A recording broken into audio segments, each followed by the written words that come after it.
How many of you know what Initiative 502 is? Please raise your hands. Don't sweat it if you don't. It's our state's legalization measure that passed in 2012, and it legalizes cannabis for adults 21 and up. Now, how many of you voted for 502? Get them up. Okay? And not to insult anyone's intelligence, but how many of you know that marijuana is still federally illegal? Right? And more importantly, and more to the point, how many of you think it shouldn't be? That is not a surprise. Thank you for that. My name is Hilary Bricken. I'm a lawyer from Seattle, and all I do all day, every day, is help entrepreneurs navigate the cannabis industry here in the Pacific Northwest and outside the region in different states. And while you might think it is tremendously sexy to do nothing but talk pot 24/7, I assure you it does get old at some point, but not today.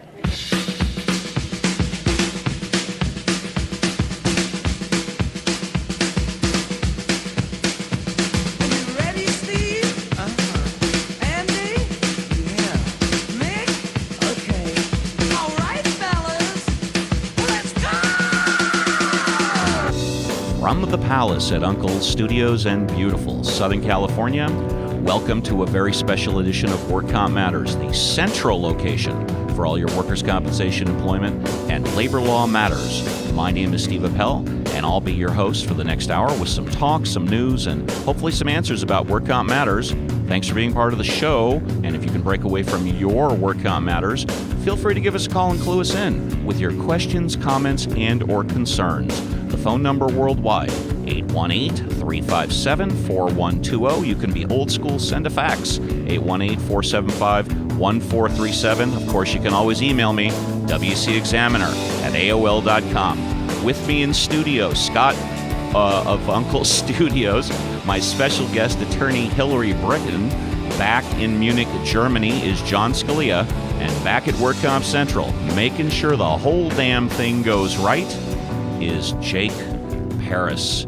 Well, good evening, everybody, and welcome to a very special edition of WorkComp Matters. As always, we're brought to you by A1 Law and Santa Monica Tickets. If you want the #1 computer management system used by more California workers' compensation attorneys than any other system in the planet, give me a call at 818-357-4120 for your no-strings-attached $1 a day, money-back guaranteed A1 Law. And if you want those hard-to-get, sold-out concert, sports, theater tickets, yes, even front row, give my buddy Brian a call at Santa Monica Tickets, 310-395-8587. Well, what can I say? This I've been waiting for a while, and I'm just going to get right into it. My guest received her undergraduate degree from Jacksonville University and received her law degree from Miami Law. She is the named partner of Hilary Bricken, a multinational law firm with offices in Los Angeles, San Francisco, Portland, Seattle, Barcelona, and Beijing. She is also the founder and principal of the Canna Law Group. Her firm specializes in commercial real estate, corporate law, dispute resolution, litigation, emerging industries, foreign direct investment, intellectual property law, media and entertainment, and of course, cannabis law. Her firm currently employs about 30 attorneys, 10 paralegals and business experts, and I don't know how many administrative staff. Super Lawyers Magazine named her a rising star, and various publications have named her Attorney of the Year and Dealmaker of the Year. Last year, 2017, the American Bar Association named her one of the top 40 young lawyers in the country. She is also nationally regarded as one of the most, if not the most, leading authority on cannabis regulatory and corporate issues. From MSNBC to CNN, from Fox News to the New York Times, all the major media outlets get her take and her perspective before reporting on just about any story relating to cannabis business law. It is my privilege and my pleasure to welcome to WorkComp Matters attorney Hilary Bricken. Oh gosh, Steve, thanks so much. You're making me blush. Oh, it's my pleasure. Thank you so much for accommodating me with your schedule. I know it's really difficult, and thank you for coming to WorkComp Matters. You're welcome. So what I'd like to do, if it's okay with you, is spend the first half of the show talking about your current business and your business practices, and then we'll spend the second half of the show talking about cannabis law. Works for me. That's great. So the first question I've been wanting to ask, how do you get along with Charles Moore these days? Oh my gosh. Super personal right off the bat. And it's actually Charles Moray. I think he'd appreciate the accent. He was a litigator with our firm, and basically his book kind of took a different course away from all of ours, and we figured out actually our soul, our bread and butter is we are a business firm that's oriented towards transactional work, very rarely take on litigation. So it was a mutual, harmonious split. And I only got my name on the door because when the partners voted, they thought it actually made the most sense, kind of the way the words sounded together. Harris Bricken was more appealing than some of the other choices.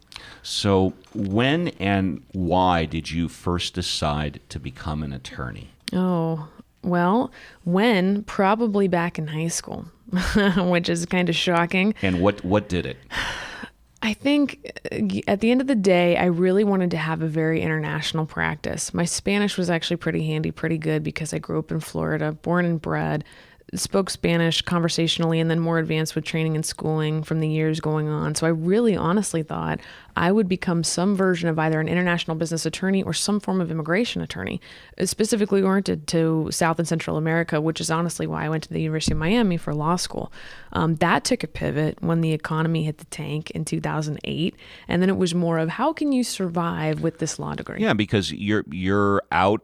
You graduated law school, and then you couldn't find a job. That is 100% correct. In fact, a little anecdote about me, about a week before I got offered contract work at what was then Harris Moray, I was about this close to taking a job on the sales floor at the men's Macy's in Tacoma, Washington. Mm-hmm. So that's when you know that you're desperate. So I started with contract work, but I've been with this firm ever since. So how did you end up traveling 3,000 miles across the country? I mean, you were born and raised in Florida. You educated yourself in Florida. You went to law school in Florida. And now you're on the West Coast. How did that come about? My husband was in the military. He was in the field artillery for 5 years. And like I said, I graduated pretty much on the tip of the height of the crash in 2010. So I really didn't have any job prospects in Florida. Firms were not hiring. I was not ready to hang my own shingle. And I thought, what the hell? I'll go to the West Coast, which I have always loved, and decided this was the entree to get in.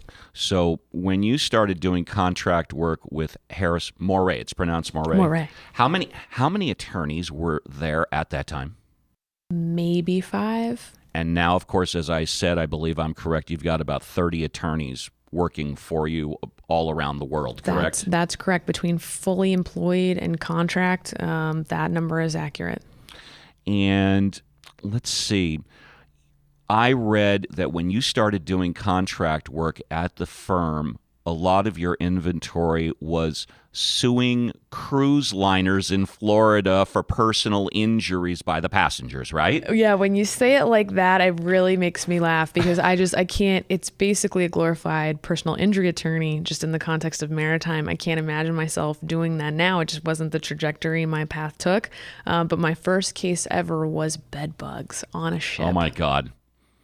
When was the last time you were on a cruise ship? Man, Would you go on a cruise ship again? No, never. I know way too much to be able to enjoy it. But if your Aunt Ida slips and falls on the Lido deck, you could probably still call me.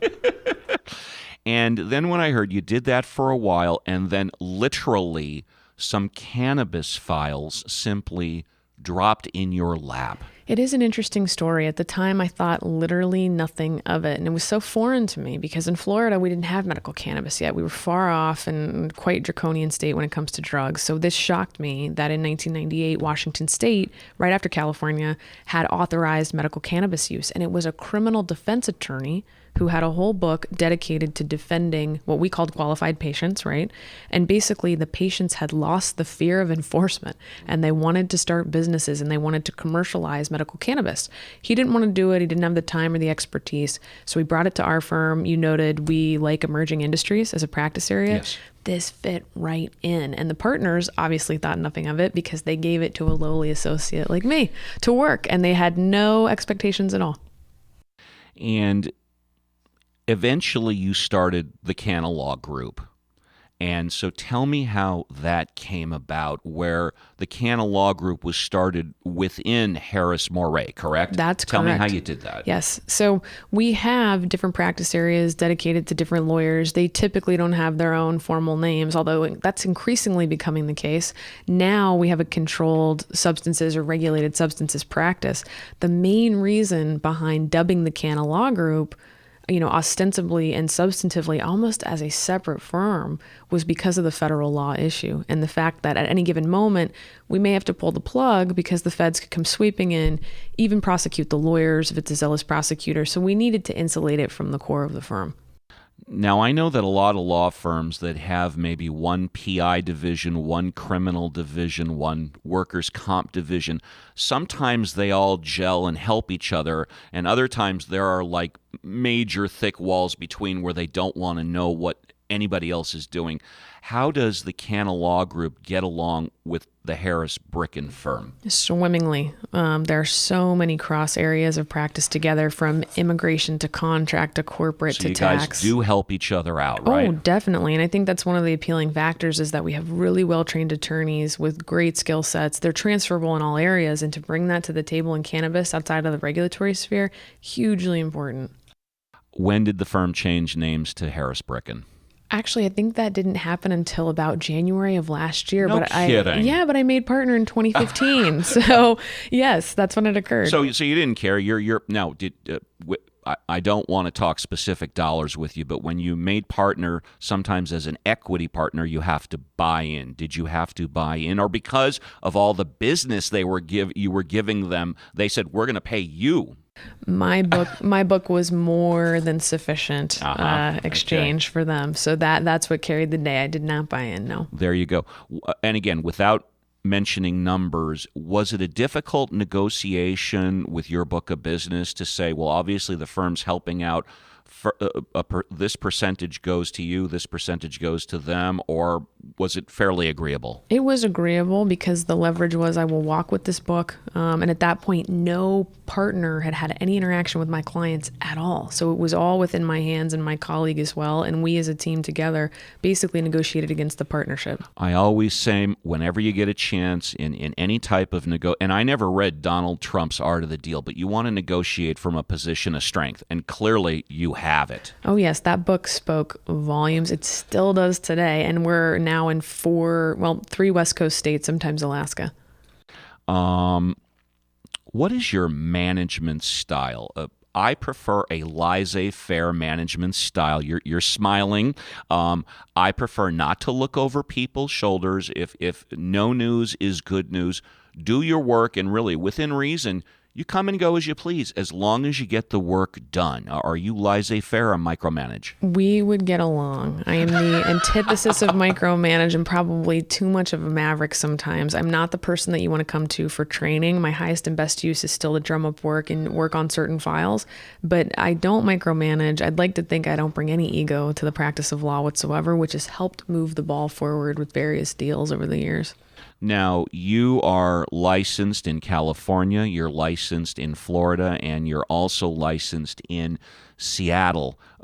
What's it like taking those extra 2 bar exams? Because most attorneys that I know, they have license in one state, and that's it. My advice would be do not do it unless you are young, disposable, and have the time and the firm's willing to pay for it, which was my circumstance. I only took Florida and California because the firm paid for it, and years ago, I actually advocated for California because I thought I could see it coming, where California is the crown jewel, at least for my practice area. Most attorneys, when they get out of law school, they go into a cave and they do nothing for 3 months except eat, sleep, and breathe the bar exam. How much time did you have to spend to study for your other 2 bar exams? Well, it's kind of wild. As a practicing lawyer, you'd think that you'd have an advantage, but you get so specific to your area or areas, you forget trust and estates and torts and things like that. So for me, it was tough to balance continuing to work and to bill some hours and to study, but I probably took a month and a half to 2 months. And California's a tough bar. Supposedly one of the toughest in the country, absolutely. Do you plan to open up more offices, and if so, where? I don't think we're going to open any more offices. We've made the decision to be a certain size. We would expand if it made strategic sense, but we've really decided to focus on the West Coast in most areas. So we're not going to have, an office in, let's say, Austin, Texas. But if somebody was very good, very talented, we would make that investment. And if I don't know what the marijuana laws are there, but I mean, I would think they're totally anti, right? Yeah, it's a 0 to none. Yeah, so right. Not going to be a good emerging area for us over there. Tell me about your hiring and firing processes. I mean, you said when you started there were 5 attorneys. Now there's about 30. What part do you play in hiring, and what part do you play in firing? In hiring, not so much. We have a managing partner that onboards folks, and they have a nice, good criteria that we've all vetted with which we all agree. Now, if it's regional here in Los Angeles, the hiring partner's up in Seattle, I'm going to know more about the logistics of the marketplace and what I'm looking for, so I'll have more input. I have way more of a hand in termination. And I think that suits my personality because I'm very bottom line oriented. So if someone's not hitting their billables or their client development, or they have a bad attitude, or they say no too much, we're going to start to explore a different relationship with them. We try not to terminate people, but if they need to be phased out and jettisoned, we're going to pull the trigger. We don't like to be too top heavy or have too much overhead. We like to be lean and mean. Speaking of being lean and mean and top heavy, do you agree with the basic corporate principle that every year you should reevaluate to cut loose like your bottom 5 or 10% of dead weight? Absolutely. I think you should always be looking at that. Always. And we always talk about pruning, where we've got too much fat. And oftentimes that happens where you become inert, you become complacent. And I think that you should always be looking at your structure to see where you can cut, because it's only going to benefit you in the long run. It's going to bring up morale.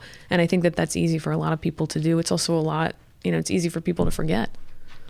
And those are all very good points. My name is Steve Appel. My special guest is attorney Hilary Bricken, and you're listening to Work Comp Matters. We're brought to you by A1 Law and Santa Monica Tickets. If you want the #1 computer management system used by more workers' compensation attorneys than any other system in the planet, give me a call at 818-357-4120 for your no-strings-attached money-back guarantee, $1 a day, A1 Law.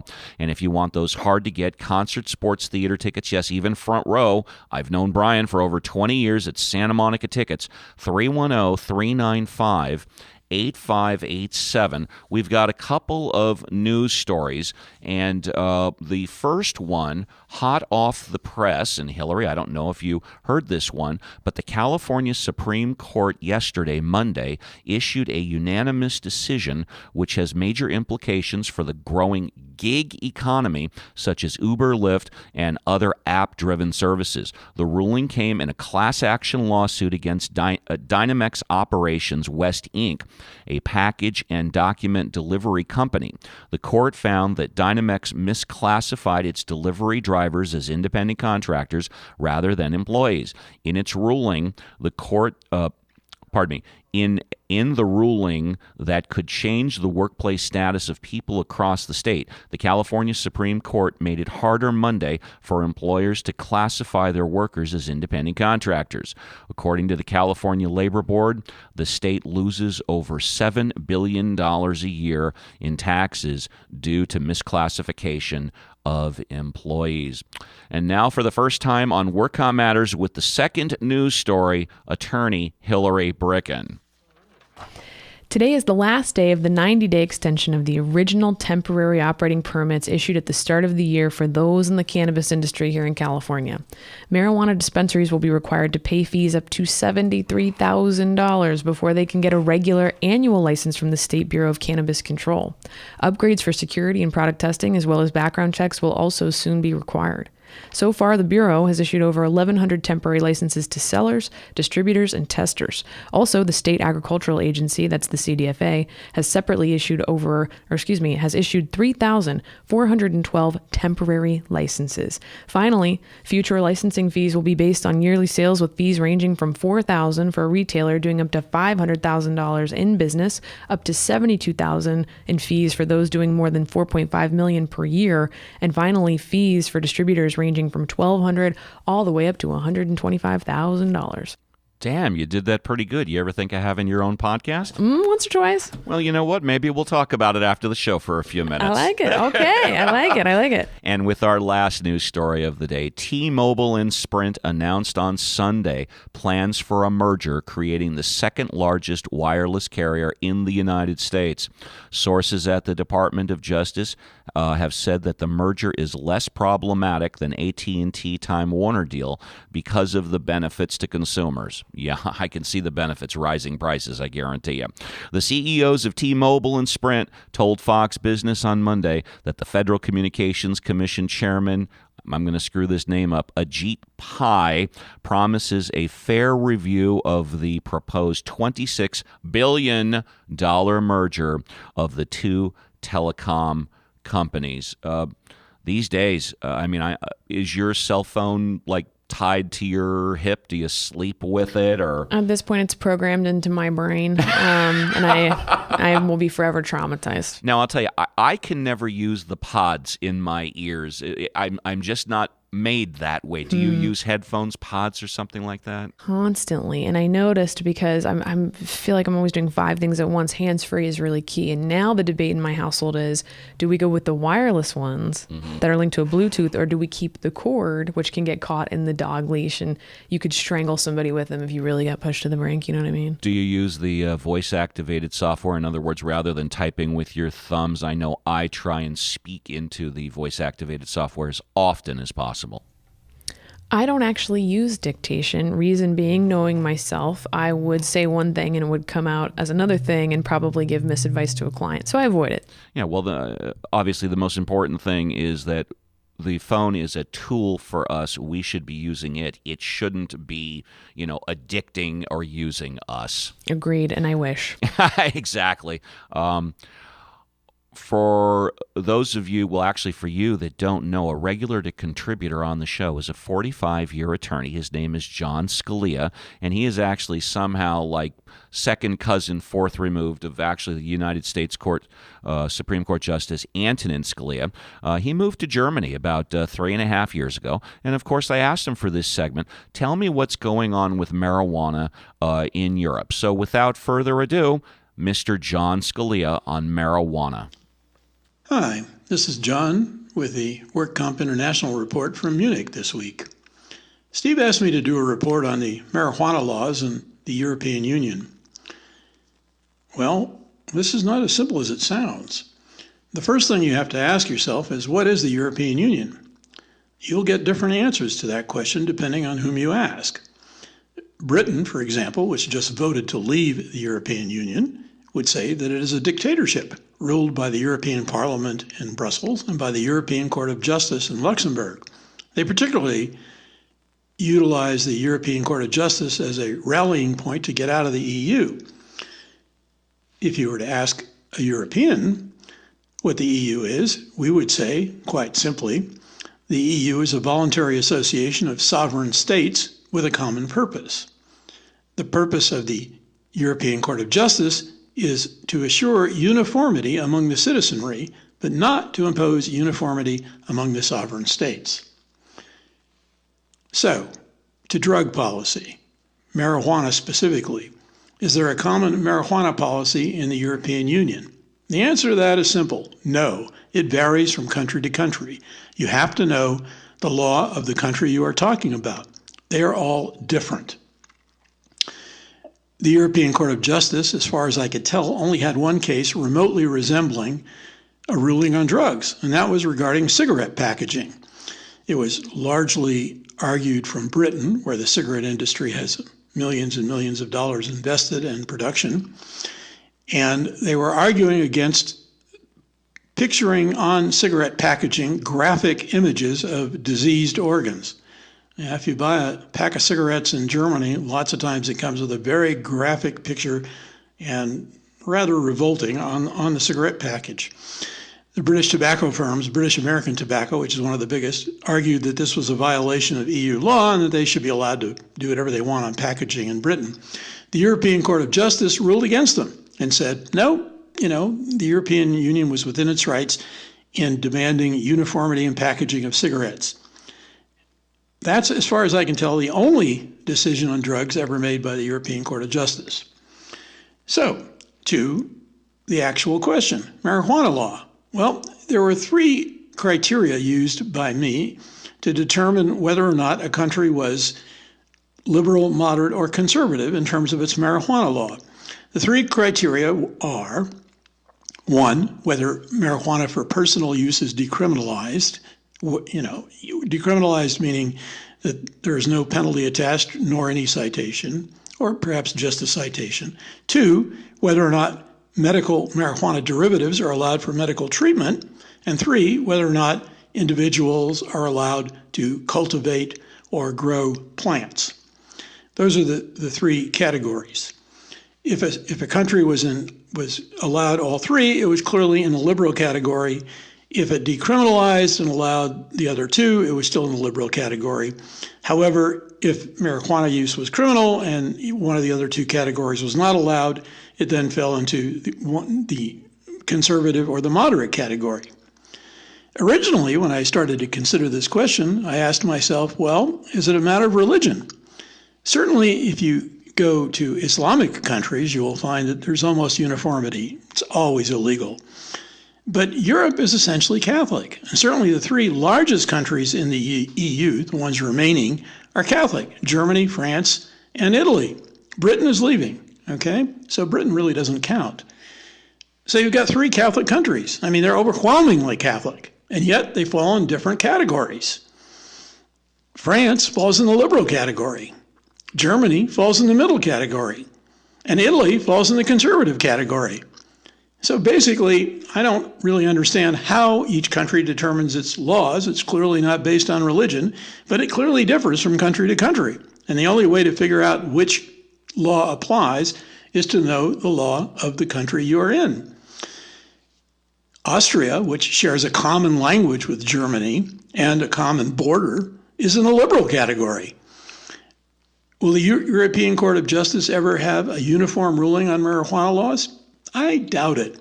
The only way I could see a case coming up before the European Court of Justice is if some Austrian lit up his reefer while on a train, and the train pulls into Germany across the border, and he gets a citation or a criminal citation on the train. And he goes to the European Court of Justice and says, wait a minute, I lit up my reefer in Austria, and it's not my fault.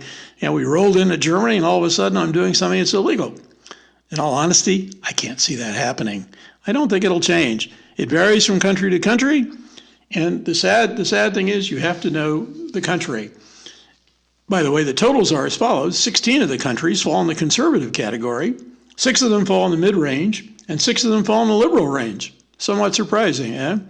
Well, that's the view from Munich this week. And John, thank you very much. My name is Steve Appel. You're listening to Work Comp Matters with our special guest attorney, Hilary Bricken. It's time for a musical break. I searched this song out. I love this song. It's one of the first times that I ever heard it, and that's why I picked it for today. Without further ado, Cab Calloway and Smoking Reefer.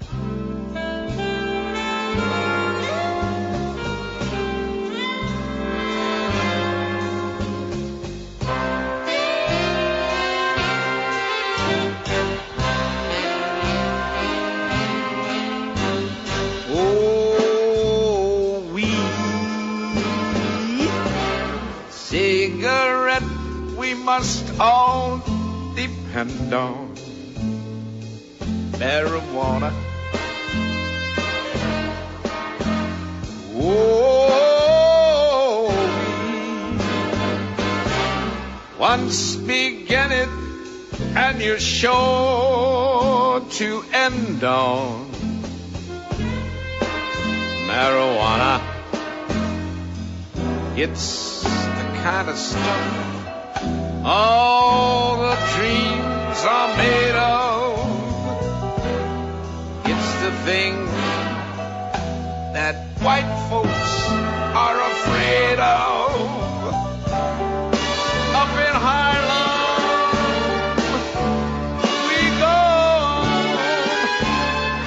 a marijuana jam.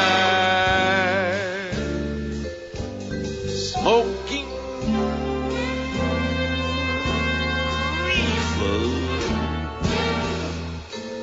to puff away yeah, the misery. Go away, go away, go away, misery. Blow, blow away, blow away. Smoking reefer to get beyond the worrying. Go away, go away, worry, blow, blow away, blow away.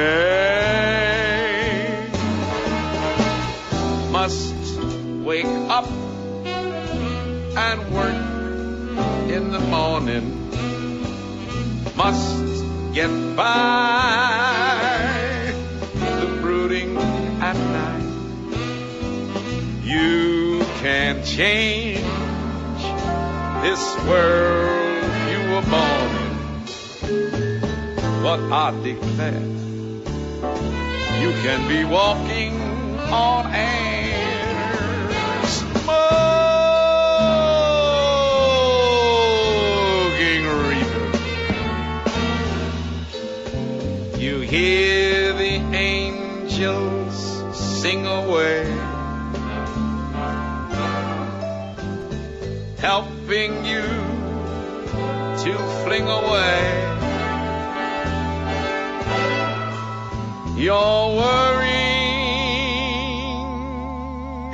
and your troubles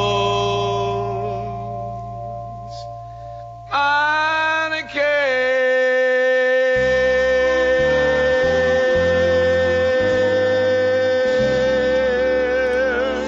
Wow, that was awesome. Cab Calloway on Work Comp Matters with Smoking Reefer. We're brought to you by A1 Law and Santa Monica Tickets. If you want the #1 computer management system used by more California workers' compensation attorneys than any other system on the planet, give me a call at 818-357-4120 for your no-strings-attached money-back guarantee, $1 a day, A1 Law. And if you want those hard-to-get, sold-out, front row even, concert, sports, and theater tickets, give Brian at Santa Monica Tickets a call, 310-395-8587. Before we are going to ask Ms. Bricken more questions, in doing my research, when she does a talk, she talks about whether or not robust regulation is creating big marijuana. And it was actually the first time that I had ever heard the term robust regulation. So we're going to take a minute out and listen to attorney Hilary Bricken on whether or not robust regulation is creating big marijuana. We'll be right back. Robust regulation has also given us barriers to entry. So much so that at this point, only a certain type of entrepreneur with a certain amount of money is really participating on a really easy level. Some examples of those barriers to entry are traceability requirements, product tracking requirements, packaging and labeling requirements, land use buffer, landlord requirements. We have financial requirements and criminal background checks. If anybody in here is a convicted felon, don't even waste your time applying to own or operate one of these businesses in most of these states because you will never be eligible to do so. Now, what does this mean, and how does this culminate in the industry? What it means is that right now, only the strong are surviving. And who are the strong? Really two groups. Those who are well capitalized, and those with deep and vast political connections in order to exert influence.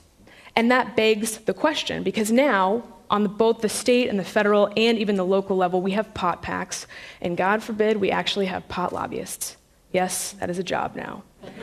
So again, it begs the question, is state legal marijuana as a result of robust regulation creating big marijuana? And I posit to you that the answer is yes. So tell me why. Why is robust regulation creating big marijuana? Or vice versa, for that matter. In my opinion, robust regulation, when I use that term, what do I mean, right? Hardcore rules for compliance, similar to liquor or pharma or tobacco. What does compliance take? It takes money. You've got to staff people to monitor those positions. You have to get packaging and labeling in place that complies with state, federal, local law. Here in California, even Prop 65 could bankrupt you if you did it incorrectly. That's not even cannabis specific. So compliance means dollars. And if you don't have that, you will crater, or you will basically incur so many administrative violations that they will run you out of having a license. Now, part of robust regulation means it has to last a long time. So where it seems like they're coming in with all these hard rules and being really tough, are they going to soften, or is it going to stay the same or get harder? In my experience, which is now 8 years running with this particular industry, it's going to get worse before it gets better. And that's in a multitude of ways in the regulatory capacity, from security requirements to prohibited products list to your ability to interact with minors or people who appear to be minors. And, even in the news story I read, the licensing fees are massive. And what are they tied to? Gross receipts, basically, and the value of your business. So it's not net profit, it's gross receipts. That's right. That's correct. So the state realizes they can cash in on this big time. And again, what does it take to sustain these numbers and grow these businesses? Capital, business acumen, all of those elements that can add up to this behemoth that we've seen with other regulated substances. My research tells me that the state this year expects to bring in about $9 billion in resources, taxes, and fees, and that within 20 years that number will go up to $70 billion. Is that correct? I think it's a little rosy because it doesn't take into account, the federal impact and the cost of having to police these people. Allegedly, these licensing fees cover the cost of the program. The bigger and more complicated the program gets, the more expensive it will be. Do I think it will be in the billions? Yes. Could I commit to those numbers? No. Gotcha. I think it's totally speculative. Well, I guess your crystal ball isn't always spot on, but I bet sometimes it is. Sometimes. Yeah, there you go. Let's get down to it. What's the difference between hemp, marijuana, and cannabis? This is a complicated question. So let's start with the latter two, marijuana versus cannabis. Those two words are often hotly debated, really as a big political issue, where marijuana for years was used as a term basically to invoke racist undertones that were politically motivated to target certain people for incarceration. For most circles in the cannabis industry, it's a bad word. It's a dirty street name for cannabis. Cannabis actually is a scientific word. It's the name for the plant, all of its genomes, all of the cannabinoids. And I'm no scientist, but I would say that that's the scientific name, the clinical name that we should probably all be using. At the same time, I'm indifferent about the verbal debate. Now, hemp altogether, legally and otherwise, is a totally different thing. In the Controlled Substances Act, which is what's at issue here, cannabis is a Schedule I controlled substance, which means, in the opinion of the federal government, no medical value and extremely dangerous. Same as heroin and cocaine. That's correct. And even according to the feds, basically there are certain drugs that we think are really harsh that are on lower, less dangerous schedules. So this is where we sit with the federal government. Now, in the definition of marijuana under the Controlled Substances Act, and they do say marijuana, basically the stems and the stalks of the plant and the seeds incapable of germination are taken out as industrial hemp. Now, industrial hemp, you and I can possess it freely. We could go to Trader Joe's right now and probably buy matching hemp necklaces. The violation of the law comes from cultivating hemp without a permit from the DEA. So if you do not have that permit, it is illegal, but case law has settled it over the years. We are allowed to possess hemp products, even with trace amounts of THC, because it is not marijuana. Now, in 2014, just so everybody knows, the federal government passed what's called the Farm Bill. The Farm Bill allows states to develop pilot programs to basically enable universities, departments of agriculture, their contractors and associates to cultivate hemp without a permit from the DEA. And this is federal law. And the way that they define hemp is any substance with less than 0.3% THC. Okay, so not to overcomplicate it, but we have the Farm Bill and then the Controlled Substances Act. Which leads me to my next question. THC and CBD. Tell me about the differences, the similarities, etc. And you're hitting me hard on the scientific questions. That's why I went to law school. I have no technical brain. So THC and CBD, just the short explanation, cannabinoids found in the cannabis plant. THC is the psychoactive substance that gets you quote unquote high. CBD has a more medicinal effect where there's no inebriation, but allegedly, anecdotally, healing power. And when you take CBDs or when you process them, there is no hallucinogenic effect. It has the pain management and the other medical efficacy to it. Correct. I would say the majority of people, based on anecdotal evidence and even formal evidence, would say CBD is the true medicinal value of cannabis. There's no intoxicating effect. THC is what makes it the party drug. Now, how can the consumer legally transport cannabis today under the current law? I mean, I just can't have a bag of cannabis or weed on my front seat.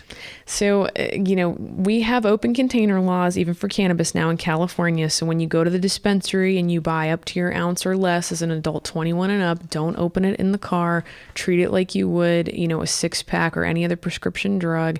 Basically, if you're caught consuming in a vehicle, in a boat, etc., you're going to suffer the consequences. Plus, we now have a per se DUI standard, so don't drive stoned. It's a very bad idea. Law enforcement's not going to tolerate it. What's it going to take to make pot legal federally? If I had an answer for this question, I'd be a much richer woman. Years ago when I started, people said, once we get to half the states, that's the tipping point.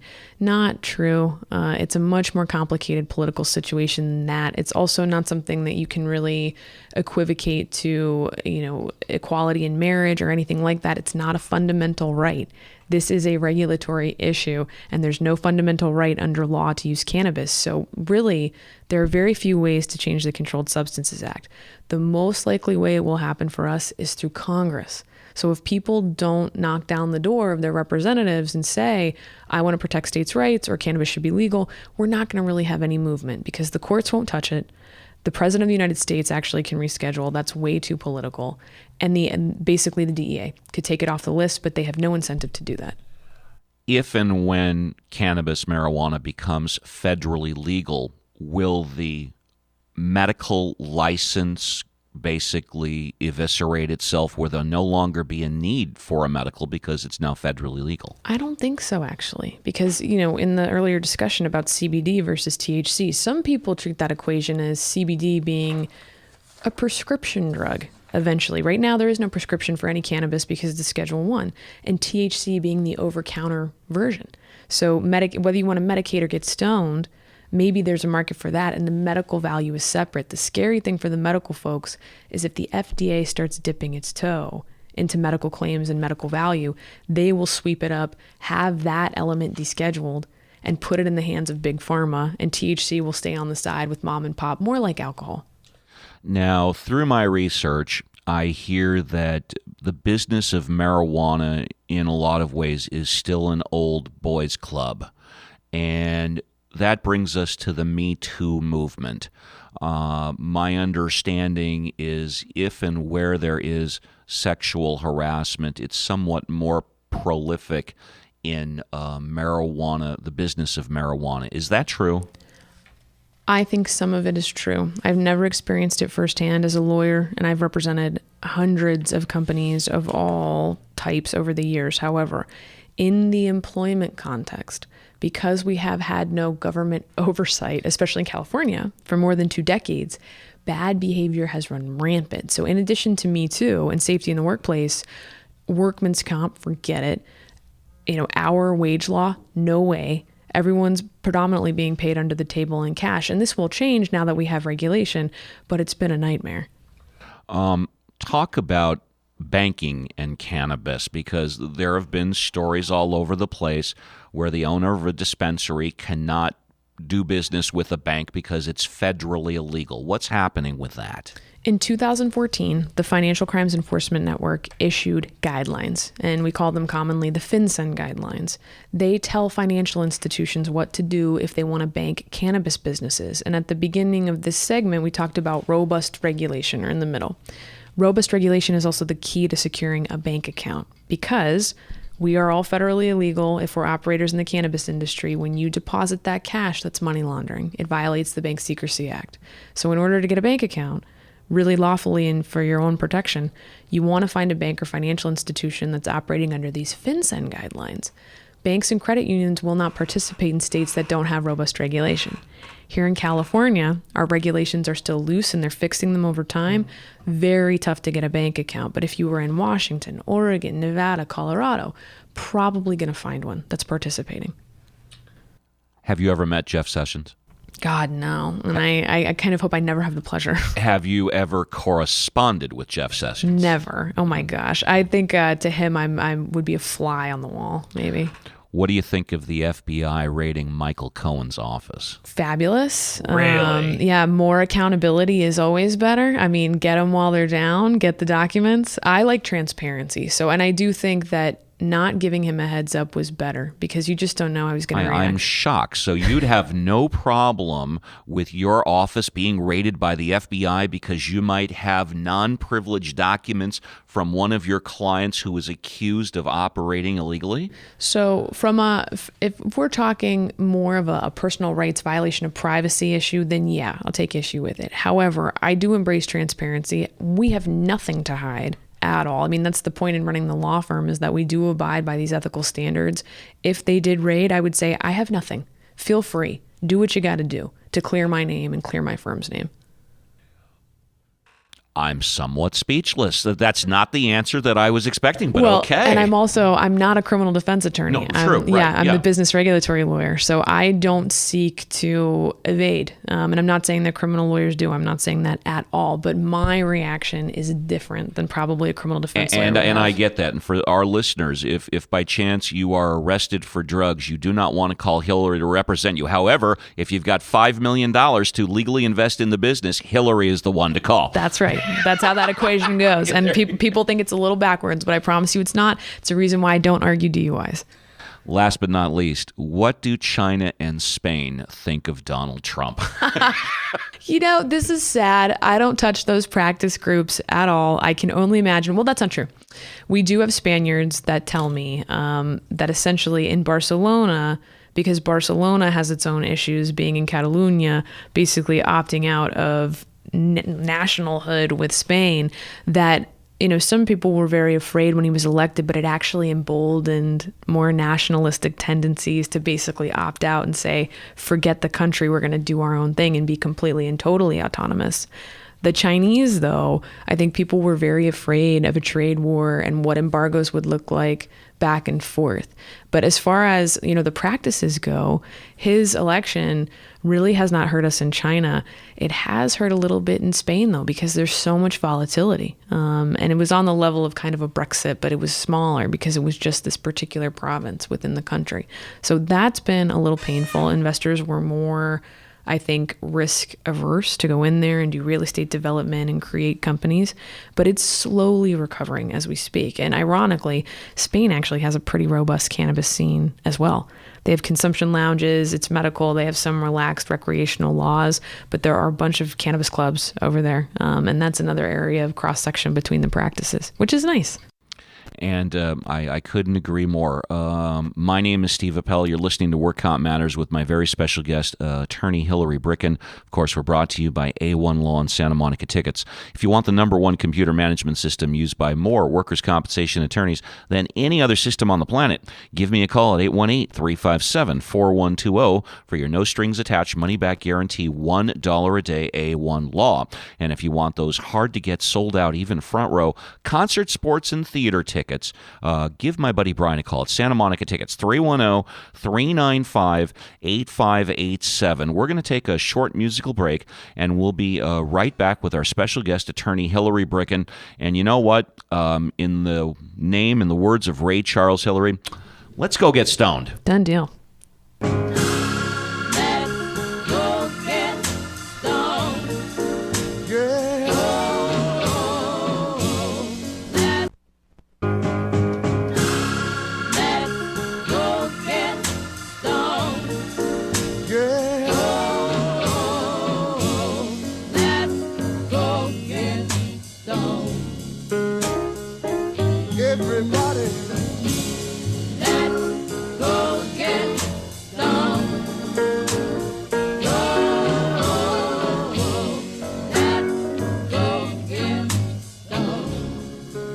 Now wait a minute. You know my baby, she won't let me in. I've got a few pennies. I'm gonna buy myself a bottle of gin, and then I'm gonna call my buddy on the telephone and say,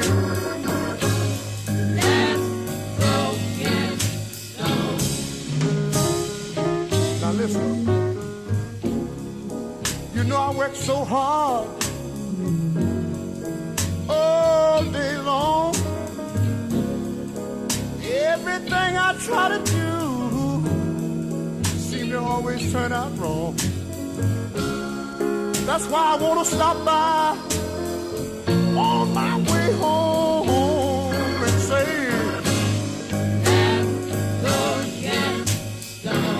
now let me tell you one more thing. Ain't no harm to have a little taste, but don't lose your cool and start messing up the man's place. Ain't no harm, take a little nip, but don't you fall down and bust your lip. No, no.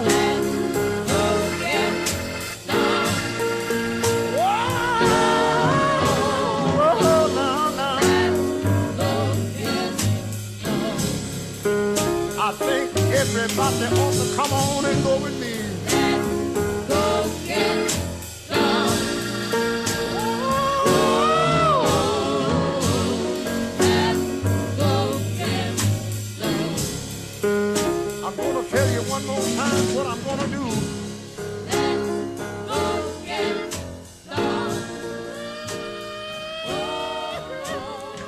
some. Ray Charles on Work Comp Matters. Let's go get stoned. We're brought to you by A1 Law and Santa Monica Tickets. If you want the #1 computer management system used by more California workers' compensation attorneys than any other system on the planet, give me a call at 818-357-4120 for your no-strings-attached money-back guarantee, $1 a day, A1 Law. And if you want those hard-to-get concerts, sports, theater tickets sold out front row, heck, it don't matter. Give my buddy Brian a call. I've known him for 20 years. It's Santa Monica Tickets, 310-395-8587. Well, Hilary, I've run out of questions, which is very not normal for me. It was a pleasure having you here. I know you're a totally busy woman. I appreciate you fitting me in, and I hope either at the end of the year, next year, or whatever, you'll come back. Well, the music is so good, I can't not. So thank you. No, the pleasure is mine, and what can I say? For Scott Walton of Uncle Studio, engineering the show, for John Scalia, all the way around the world in Germany, for my guest, attorney Hilary Bricken, and of course, all the good people at Work Comp Central that continue to support and approve of this project, including, but not limited to, Leaf File and Jake Paris. My name is Steve Appel. We'll see you again next week for another edition of Work Comp Matters.